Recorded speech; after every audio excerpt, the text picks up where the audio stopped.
Welcome to the Fractured Families podcast. I'm Charity, your dedicated parental alienation coach, here to guide and support families as they navigate the challenges of high conflict divorces and custody battles. On this podcast, we'll share insights, practical strategies, and hope for those on the journey toward healing and justice. Whether you're personally experiencing these challenges or just want to learn more about the complexities of parental alienation and custody disputes, you're in the right place. You are not alone. This is the Fractured Families podcast, where every voice matters and every story is heard. And if you find my conversation helpful, don't forget to like, subscribe, and share. Your support helps us reach more families who need it. Hi, thanks for joining the Fractured Families podcast. I'm Charity, your host.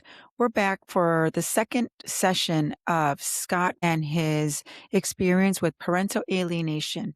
Scott's going to start us off where we finished on our last recording on his children being taken away and put into foster care. Scott, thanks again for joining, and let's go ahead and get started on the rest of your story. Hi, thanks for having me. So we ended our last session around 2023. And at that point, I had 1 weekend a month and half the school holidays.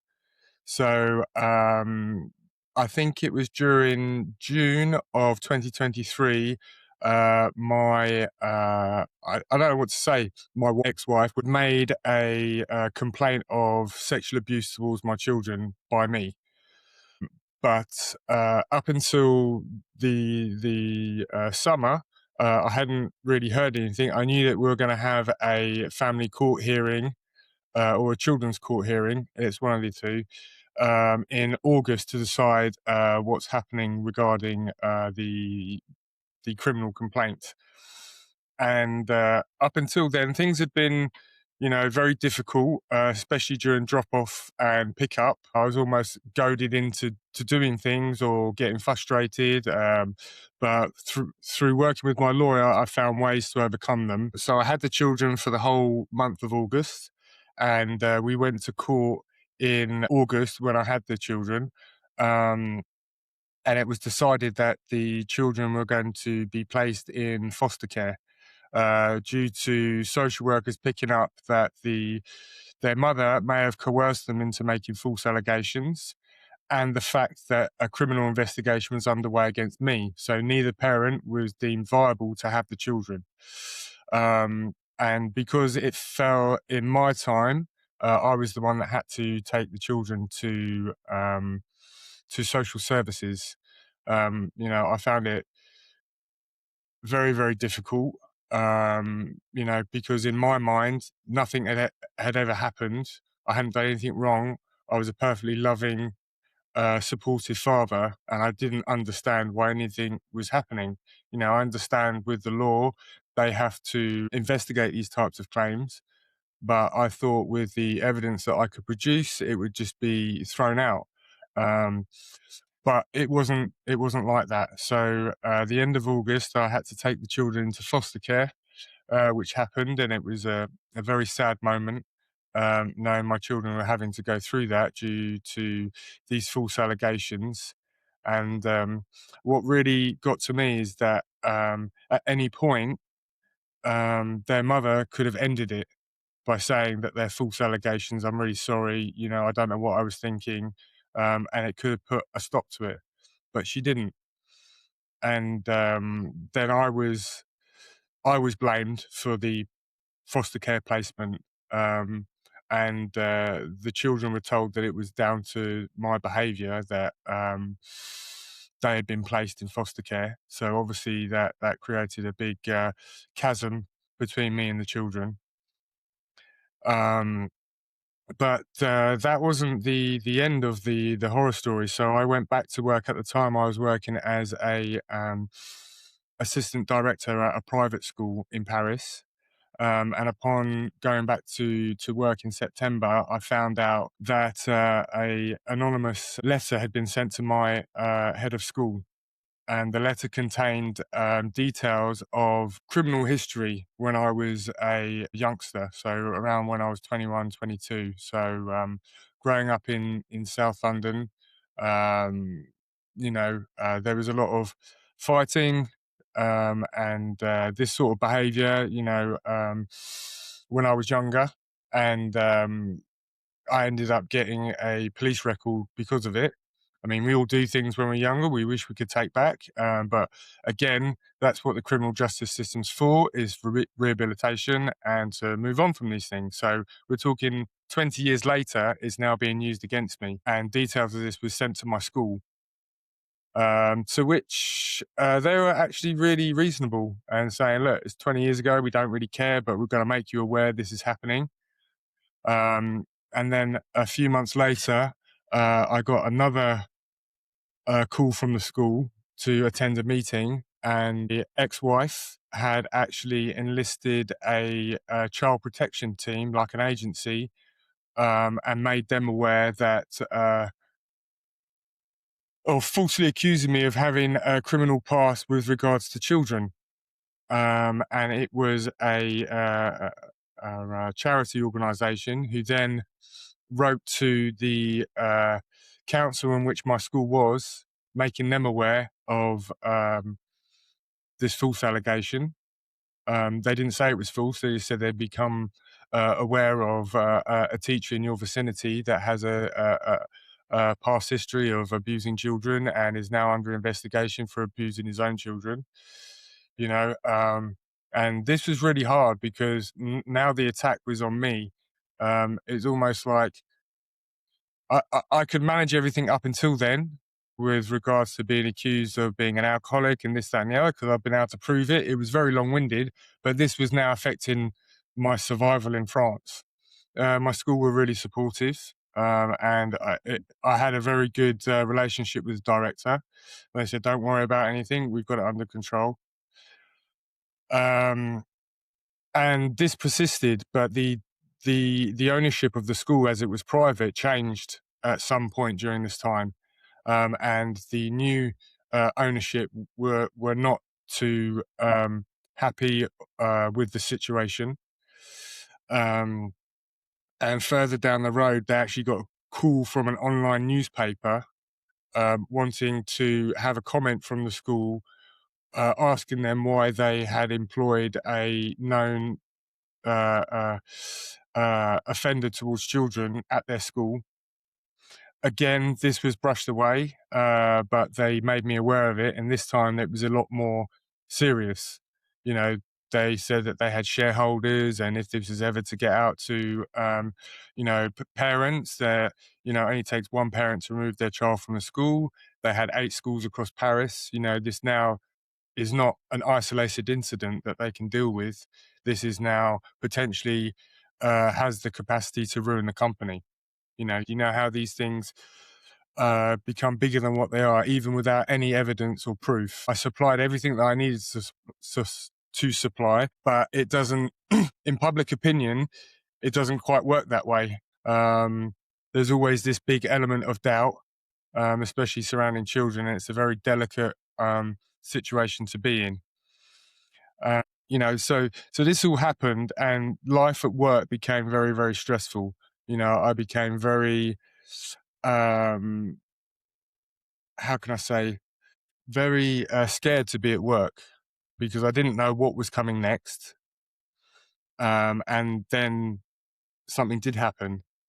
A psychotherapist that was treating my ex-wife then wrote an official letter to the head of school, the director, the owner, and basically said that during these sessions with my ex-wife, she'd made her aware of that I had, been convicted of child abuse in England, and that I was trying to hide it and work in France. And at this point, this is 3 times now it's happened, and the school didn't know how far this was going to go. During this time, were you still having any parenting time with the children? I was having supervised visitation. I think it was an hour or 2 hours every few weeks, but it was under supervision. And all I used to get was, "When can we come home, Daddy? Why are we here? We're so sad." Um, my basically during that time, my ex put so much pressure on the foster care family that the foster care family actually said, "We're going to reject this placement. We can't deal with this." Um, and they didn't have any space to house both the children, so they split the children up. And at the time, I think my youngest was 4 and my eldest was 5 or 6 years old. Together was bearable, but when I found out that they were splitting them up, that really, really made me sad, and I really struggled with that. That time was meant to separate the parents from the children to get to the bottom of the allegations. It'd already been noted that their mother had potentially coerced the children, yet with the help of her parents, yet when it came to Christmas that year, they let the children go to the grandparents' house and refused my parents any time with them, except for supervised visitation. I think they got like a week or 2 weeks, but they put a note at the bottom saying that their mother was not allowed to be there. Now, at the end of the day, they live in the south of France. What are they going to do? They're going to send police around the house to check? No. So, therefore, this whole placement has failed because they were allowed to see the children while in the placement without supervision, coerce them. And I was stuck on the outside, not being able to see my children freely. My parents weren't allowed to see the children. So in the end, with her, how can I say, financial resources, she was able to go to the appeals court and actually have the placement changed to the home address, her home. So they were technically in foster care, but she was the foster carer. So I don't know how that works, even though they had clearly said that there's a danger that these children are being coerced, they were still allowed to remain with her. So in one way, I was happy. I didn't fight it because I knew the children would be together and they'd be at home. But the damage on my side of the relationship with the children was catastrophic because I was kept out of the picture and they were able to feed the children whatever nonsense um, they wanted to, without any supervision. And I actually found out from the police that the children, when they came in to give their interviews regarding the allegations, that they both the children believed that it was my fault they went into foster care. So I'm sure the social services didn't say it. I definitely didn't say it. So who else is left? You know. Um, so I tried to put myself in the position of my children and try to think how they think. And yeah, I mean, still to this day, I wake up. I don't sleep much, and I wake up with nightmares, and I have this like big, heavy feeling in my chest. I tried to put on a brave face, but my whole world has been turned upside down. And I live in a foreign country without speaking the language in a 15-meter square studio apartment, waiting for the day that my children will come back to me. I'm now currently unemployed and really struggling to get employment because I'm in an area which um, is low on job opportunities because it's in the middle of the countryside. But I live here to be 10 minutes away from my children, but I'm not seeing my children. So it's like, do I move to Paris and get a job where I know I could get one, but then risk that when time comes, they're going to say, well, you live too far away. You can't have the normal rights of access that you would normally get. It's just this never ending vicious circle of thoughts and overthinking. And I'm going to go back now to when they were in placement with the mother, because there's an important thing that happened that is now being used against me. So during the foster care arrangement, but with the mother in the home, my parents applied to have the children in England for 2 weeks of the summer.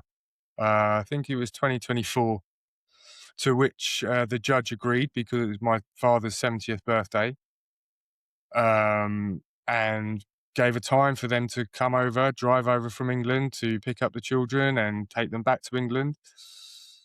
And they came on the Eurotunnel, which meant that you didn't have to declare the passengers. So my mum drove through the night to come and pick up the children, arrived at my ex-wife's house, and nobody there. This is court ordered. Phoned the social services saying, what's happening? They got back to us saying, basically, the children aren't there. There's nothing we can do. And your ex-wife is saying that she doesn't have the passports. So again, a court-ordered time was refused due to the mother. So we put that behind us, and I went eventually with my mum to England because the children couldn't go. So I went instead for my dad's 70th. Now we come back, and I spoke to the social services and just said, look, she didn't have the passport, so I'm going to make English passports. So if this occasion ever arises again, I'm going to have passports and the children can go. Even the gendarmerie, the local police said, it's a good idea. You know, we can avoid these situations. So I went ahead and applied for their passports. You know, as their British parent, I have the right to do that. I don't need any permission from anybody else. I made social services fully aware, bearing in mind I'm under supervision. So every time I see the children, it's with a social worker. And we went numerous times to make photos, passport photos, during those supervised times, because photos got rejected and I had to go back. And they're social workers. They're going to ask questions. Why are you doing photos? Oh, it's for passport because of what happened. So this went ahead. I got the passports. And then we fast forward to 2025. So we go back to the children's court and basically say that it's not working. I'm not getting to see my children. She's not respecting my time with the children. I'm denied my time, my weekends, my after school holidays, and her argument is basically you're under how can I say the police are looking into the allegations. So while that's happening, you're not having the children. And then on top of that, she then said, I've had access to your bank accounts because you forgot to take me off as a person, as your wife that has access to them. So I've seen that you've made English passports. And she then alleged that I was planning on kidnapping the children. And I was like, no, this is what happened. This is why I got the passports. I informed social services, nothing was done behind their backs. And to which social services wrote, we had no knowledge of you making the passports. Even though social workers came with me to photo booth to make passport photos, and I had text messages saying we have to go back to the photo booths because the passport photos were rejected. The head of social services categorically denied this and said we had no knowledge of you making passports. So it went against me.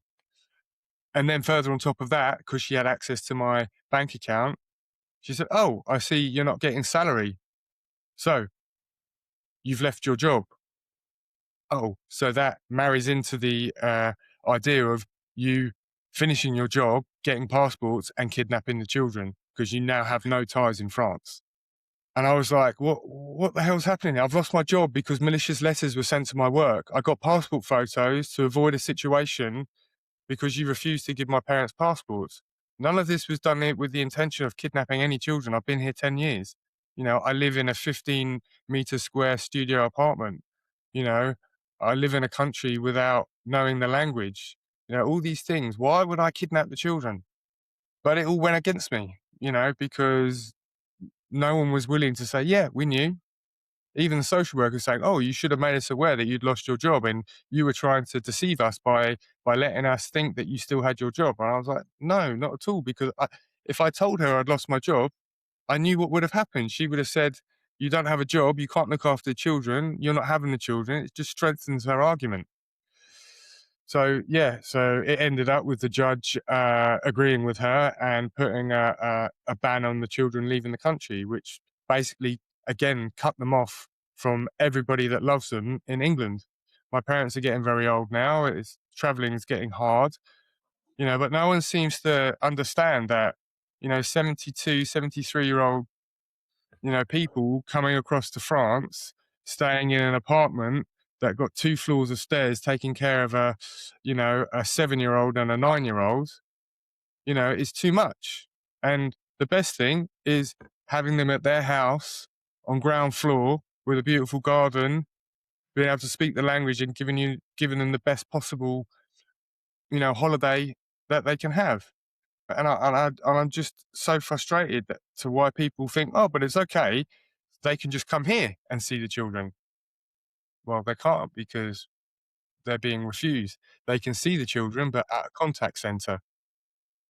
That's the that's the whole thing. Yeah, they can come and see them, but they get given wooden stools in a hot contact room with no toys and books in French, and they're meant to entertain, children of this age for 2 hours. It's just not possible.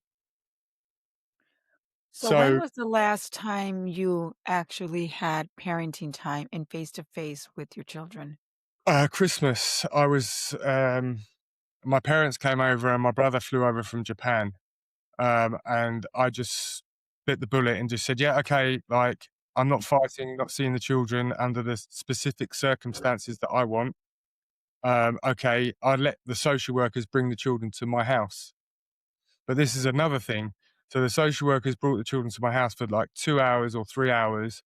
Um, but it was actually the day that I was meant to pick up the children for my week of the Christmas holidays.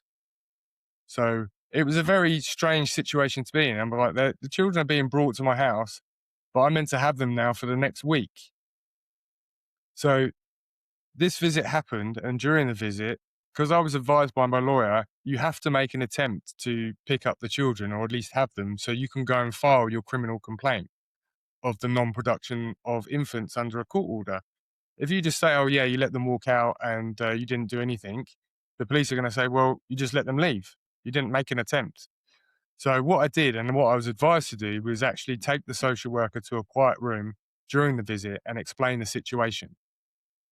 And the children went upstairs with my parents. I went into the quiet room with the social worker and just explained the situation. I said, look, this is the situation. I should be having the children. So unfortunately, I'm going to keep the children and you're going to have to tell their mother that they're staying with me for the next week. And then the social worker became very agitated. He was like, well, that's not what we promised the mother. We're going to look like we're betraying the mother. And this is all about trust. And we don't think it's a good idea that you keep the children. And I got pretty upset. I was like, hang on, I've got a court order here saying that I should have the children. And I said, oh, yeah, but we work for the children's judge. This is a family judge. So we don't have to respect that. And I'm like, but it's all the same umbrella, you know? And I got pretty angry, but in the end, I realized I wasn't getting anywhere, and I wanted to enjoy the last hour with the kids. I said, "Okay, like I've made the attempt. Can you just make a video just saying that you're unwilling to give me the children? So then, when I file the complaint, I can show them the video and say, look, I tried, But the social worker was adamant that they weren't going to be handed over. She said, yeah, yeah, of course, of course. So she did it. We enjoyed the last hour and they went off. The children were really happy. They took their Christmas presents and, that happened. Then I found out the head of social services had made a written complaint to the police saying that the staff on duty felt unsafe and that I had allegedly accosted them in a room and threatened them and made them feel unsafe. And due to this, they would never again allow the social worker to come to my house and to bring the children for home visits. And I got called in front of social services saying that they'd made an official police statement. Um, blah, blah, blah. You're in the wrong. Again, trying to do the right thing. I didn't raise my voice. But luckily enough, I've got CCTV in the whole of my house. And what she was saying didn't marry the CCTV. And I said, look, what you're saying is not what's on the CCTV. And then they started, what, you videoed us? I was like, yeah. They said it's against the law. I said, well, it's not. It's private premises. It's my house. There's a sticker on the window to say this is under monitoring of CCTV. So not my fault. And they became really angry with me. Um, and I don't know how far the police complaints got, but I've got that video on file to show them, that I didn't do anything wrong.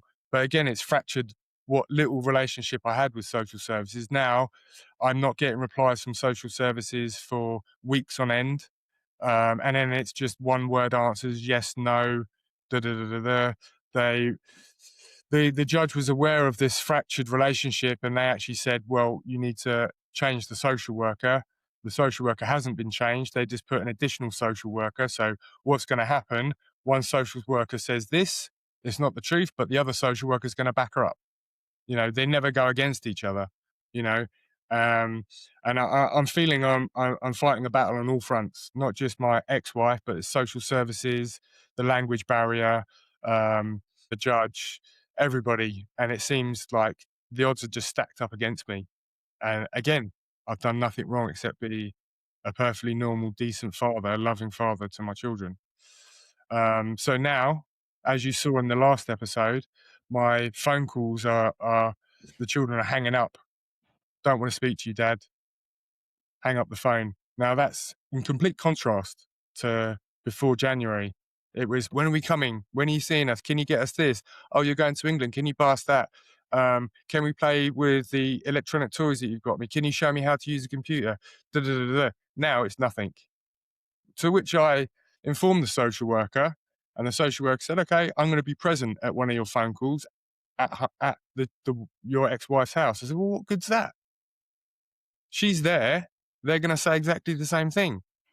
Lo and behold, said exactly the same thing. I rang back again. The social worker answered this time, said the children categorically do not want to speak to you. I cannot force them. I've now seen it with my own eyes. They don't want to speak to you, and they're hanging up the phone of their own free will. And I was like, yeah, because they've been taught to do that for the past 9 months. And they said, well, sorry, have you tried writing letters to your children? I said, okay. And how are they going to receive their letters? Oh, we'll pass them on to the mum. I'm like, so basically I have a court order giving me time with my children. I haven't been found guilty of anything. I've done nothing wrong. And yet I'm best part of 100,000 euros in debt 6 years in, and I haven't seen my children for near on 14 months. So, where are you from a litigation standpoint? It sounds like social services are still involved. You still Mm. have an active court case in the family court. Do you In the have another criminal court. hearing scheduled? Well, we had the last children's court. Um, uh, that was when they put a ban on the children leaving the country. They put the children into um, placement with their mum, like supervised by the social worker, not foster care, but just like regular checkups by social services. That's for 2 years, and they said, yeah, you should be seeing your children. That was the children's judge, and the family judge's ruling should be upheld.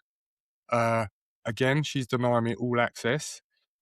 We're kind of waiting for this investigation to finish. So we've done everything that they've asked for. We're just waiting for them to rubber stamp, which could be by the end of the year.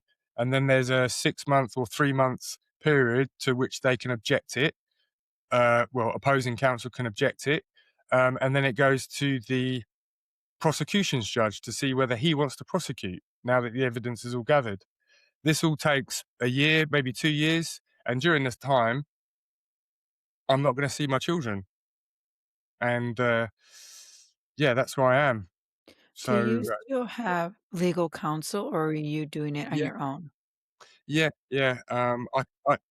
I mean, if had it been England, I might have tried to represent myself, but it being all in French, it's completely impossible.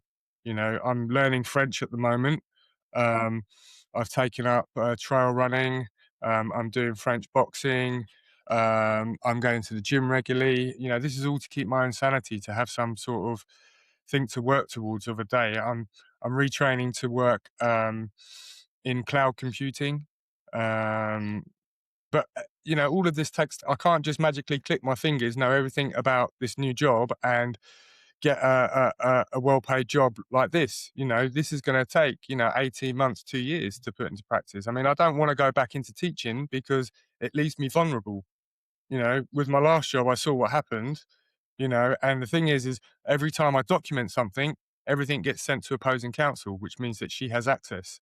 So I need to find a job that I can potentially work from home, and I don't really have a boss. Um, so that's my situation at the moment. Um, I think the worst part about it is my family and everyone that hasn't been able to see their children. My dad, bless him, he's 73 years old and he's gone out of retirement and back to work full time in order to help me pay my legal, but I can't keep up with them. You think it's been criminal court, family court, children's court, and each one of those is appealed every time there's a judgment. So, each appeal is 10, 15,000 euros. Every time we walk into court, it's 5,000 euros. We're completely financially broke. The whole family. I've begged, stolen, borrowed everything I could, sold everything. And we're still at a stage where I'm still heavily in debt. As I said, I live in a studio apartment, which is 14 square meters. My dad is 43 and 73 and he's back at work full time. My mum can't work, and if she could, she would. But again, no one's seeing the children.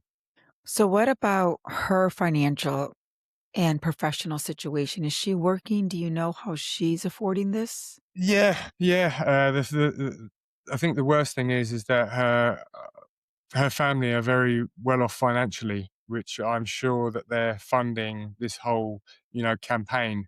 I've been to like Christmas fates for my children at their school because I'm free to attend them, and her family's been there, and you know, I think to myself, they should be looking at me like I molested their grandchildren. They should be angry. If they truly believe it, they should be angry. But what I actually get is them walking past, turning their heads and smiling at me. So I know that they don't believe any of this. And I know that they know it's all false because that's not the way that I would react to someone thinking that someone has abused my grandchildren. And unfortunately, yeah, they have a lot of money. They've been able to financially support her. She's a freelance graphic designer and works for top labels, bringing in a lot of money. She's living in the house that I built, and I found out that she rents that on Airbnb. Um, to help her pay for everything. We have houses in Thailand that she changed all the locks to. Her parents flew to Thailand and changed the locks on my houses, and she rents them on Airbnb and keeps all the money and said that she's unwilling to give it to me. So she's got like 3 or 4 sources of income, but because she works for herself, she's able to manipulate her tax reports. So if she doesn't declare it, then therefore she didn't earn it. Um, yeah, so they only go off her tax reports. So if she hasn't declared it, then she didn't earn it. And I think last year she put in a tax report of earning 50 euros a year. I know that's not true. You know, one, she should have declared all the income from Airbnb. That hasn't gone on there. So I know that I'm fighting a battle that I just can't win. And the sad thing about it is that I'm going to lose contact with my children because I can't afford it. And I'm sure there's millions of other people, parents out there that are in the same position through no fault of their own. They just can't afford to be represented.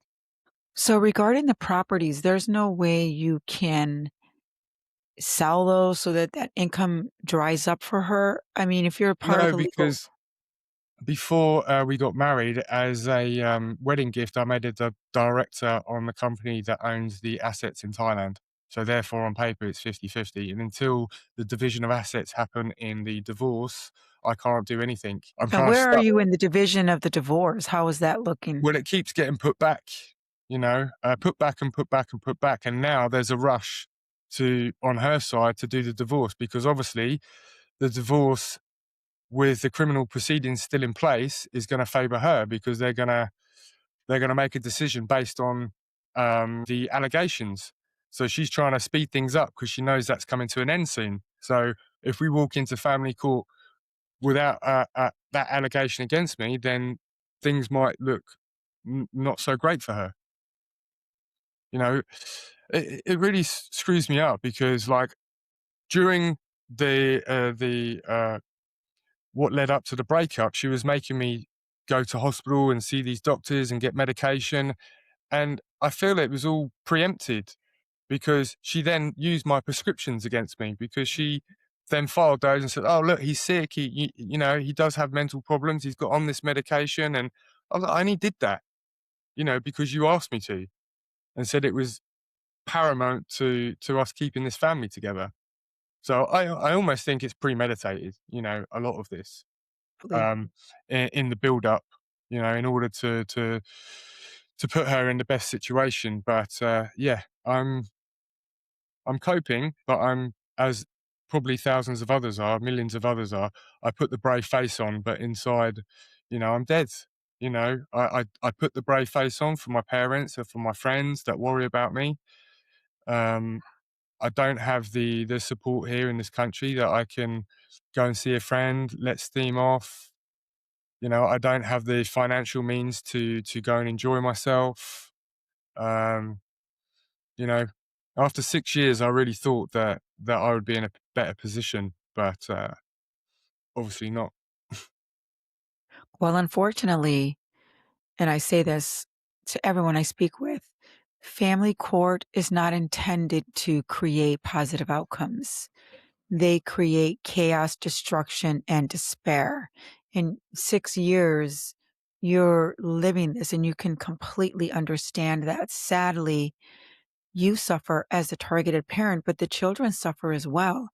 And you have no insight to how your children are doing, but they still love you. They know that that relationship is there. And science has proven that when you do get the opportunity to reunite with your children, it's like no time has been missing. And that's the positive of all this. Yeah, I mean, I totally get that because even when I used to have an hour or two with them, and just to hear the words "I love you," it would give me the strength to continue. But I don't hear that anymore, and it's been 14 months, and I've not. All I hear is "I don't want to speak to you, Papa." That's it. That's all I get. And all these professionals that are there to help the children, they just agree and say, sorry. And I'm so scared that they're now in a situation of, as the social workers have put before, calm. How did that calm or how did that situation happen? Through lies, through manipulation, through criminal actions, but no one cares. Oh no, but the children are in a good place now, so I don't think the father should be introduced. I think it should be kept with, supervised visitation, 2 hours a month. My ex has even gone and made a suggestion that every supervised visit be conducted in French. How much? What? I don't speak French. You know, when we were together, we were so happy of the future that we could give to the children. They were going to be bilingual. We were going to spend a year in Thailand where they were going to learn Thai. I'd already spoken to a friend over there that was going to enlist them in school. None of this, all these plans, they're now being raised by a man I don't know with his morals, his values, all the things I enjoyed doing with them. They've totally rejected them now. Don't like doing that. Don't want to do that.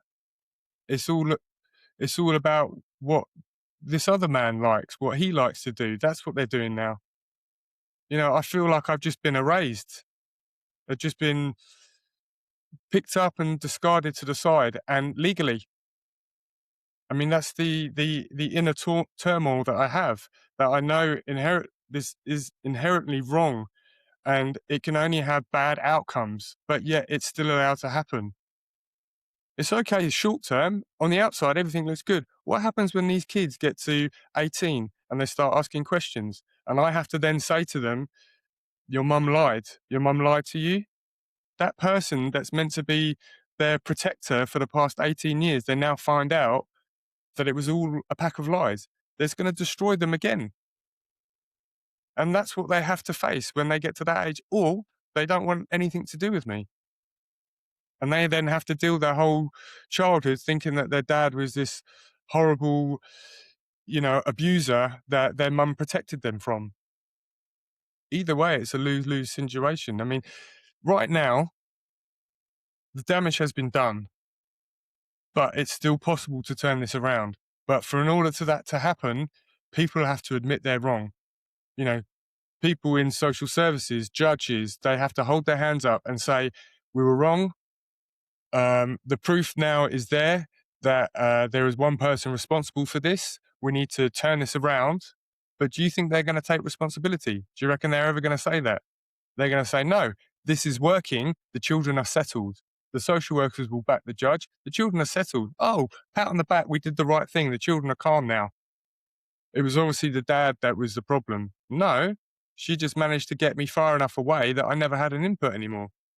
Well, Scott, I thank you for sharing your story, and I know this will resonate with so many of my followers, and our thoughts are with you. Thank you. And just make sure that you stay connected with groups. I'm happy to connect you with others that are going through this and have had positive outcomes. Any final thoughts before we close out? The only thought that I've ever had, and for those parents that are thinking about walking away, is just picture yourself in 18 years' time when those children do come back and you have to explain to them, I'm sorry I gave up on you. That conversation will never happen because I will never give up. Scott, thank you for sharing, and thank you for being a guest on the Fractured Families podcast. Thank you.